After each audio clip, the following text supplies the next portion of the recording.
Channel এ নতুন হলে চ্যানেলটিকে এখনই শেয়ার এবং সাবস্ক্রাইব করো। সাবস্ক্রাইব করলে তবেই নতুন গল্প শুনতে পারবে। এবার গল্প শোনো। এক সময়ের কথা, এক ছোট্ট গ্রামে রাজু নামে এক ছেলে বাস করত। রাজু ছিল খুবই কৌতূহলী এবং দুঃসাহসী। তার সবচেয়ে ভালো বন্ধু ছিল তার পোষা কুকুর টুকু। একদিন গ্রামের সবাই জানালো যে গভীর জঙ্গলে একটি পুরনো ভাঙা বাড়িতে কিছু অদ্ভুত ঘটনা ঘটছে। কেউ সেই বাড়ির কাছে যেতে সাহস পায় না। রাজু ঠিক করল সে সেখানে যাবে এবং দেখে আসবে ব্যাপারটা কি। সন্ধ্যায় রাজু আর টুকু জঙ্গলে প্রবেশ করল। চারিদিকে ছিল শুধু অন্ধকার আর পোকামাকড়ের শব্দ।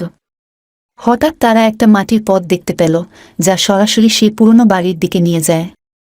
রাজু আর টুকু বাড়ির সামনে পৌঁছাল। বাড়িটা ভাঙাচোরা, জানালাগুলো সব ভাঙা, আর দরজাটা ছিল অর্ধেক ভাঙা। হঠাৎ তারা শুনতে পেল একটা কান্নার আওয়াজ, যা আসছিল বাড়ির ভেতর থেকে। রাজু আর টুকু ধীরে ধীরে বাড়ির দিকে এগিয়ে গেল। বাড়ির ভেতরে ঢুকে রাজু দেখতে পেল সবকিছু ধুলাময় আর অন্ধকার। টুকু হঠাৎ করে ঘেউ ঘেউ করতে শুরু করল। রাজু লক্ষ্য করল একটা পুরনো কোলাপসিবল সিডি, যা উপরের তলায় নিয়ে যায়। কান্নার আওয়াজটা উপরের তলা থেকেই আসছিল। রাজু সাহস করে সিডি দিয়ে উপরে উঠল। টুকু তার সাথে সাথে চলল। উপরে উঠতেই তারা দেখতে পেল একটা ছোট মেয়ে একটা কোনায় বসে কাঁদছে। মেয়েটা দেখলে ভয় পেয়ে যাবে এমন অবস্থা, কিন্তু রাজু তাকে শান্ত করল। মেয়েটা জানালো সে হারিয়ে গেছে এবং এই বাড়িতে এসে আশ্রয় নিয়েছিল। কিন্তু রাত বাড়ার সাথে সাথে সে আরও বেশি ভয় পেতে শুরু করে। রাজু মেয়েটাকে সাহায্য করার সিদ্ধান্ত নিল এবং তাকে বাড়ি পৌঁছে দেওয়ার জন্য পথ ধরে নিল।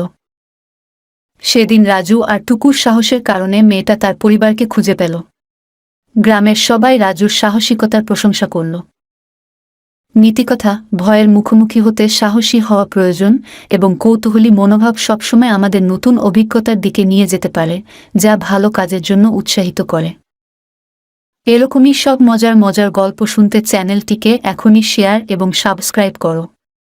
আবার আসবো নতুন গল্প নিয়ে। নতুন গল্প শুনতে হলে সাবস্ক্রাইব করতেই হবে। আজ আসি, টাটা, বাই বাই বন্ধুরা।